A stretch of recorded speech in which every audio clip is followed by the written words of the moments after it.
Yalah, right. Jadi kita akan tengok emas dan hartanah ni daripada tiga perspektif berbeza lah, right. Okay, apa dia tiga perspektif tu, right.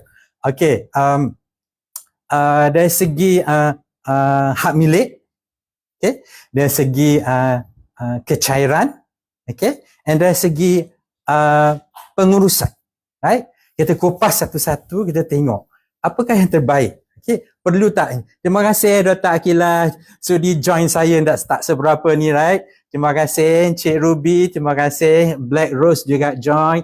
Maybe boleh tap screen support saya sama, right. Okay, Cik Syihah lagi. Okay, so kita balik pada topik saya hari ni, right. Okay, Cik siapa ni, right. Okay, Cik juga join. Okay, daripada mana anda semua ni, maybe boleh inform kat sini, right. Saya juga nak tahu anda daripada mana, right. Okay, kita balik pada topik saya. Okay, kita kupas emas dan hartanah. Okay, nombor satu sekali dari segi possession ataupun hak milik, right.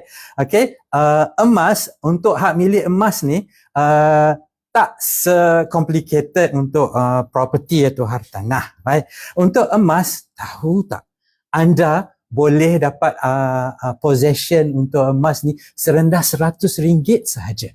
RM100 sahaja, right. Dengan platform yang established, right, anda boleh dapatkan emas, labur, simpan emas serendah RM100 sahaja, right. Jadi tak susah, right. Anda perlu dapatkan the valid link. Mesti dapat valid link daripada untuk daftar lah, ya, daripada introducer. Okay, setiap introducer public gold ni akan ada valid link untuk pendaftaran. Dapatkan daripada valid link ni, tak ada masalah, right. Saya adalah seorang PGBO, okay, registered authorized dealer public gold, right. Saya ada valid link, tapi anda di luar sana, you can pick whoever introducer you nak, diorang lah akan bagi valid link. Kenapa valid link tu mustahak? Valid link daripada introducer ni, kita akan ensure you link ni adalah sah, right. Kat luar sana banyak scammer-scammer. Maklumlah sekarang pun dah ada fake public gold punya bar, kan. Jadi kita kena lebih berhati-hati dengan siapa kita berurusan.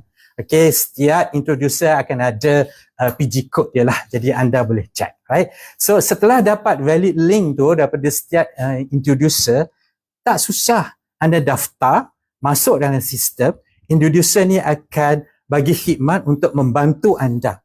Anda boleh buat pilihan, buat bayaran,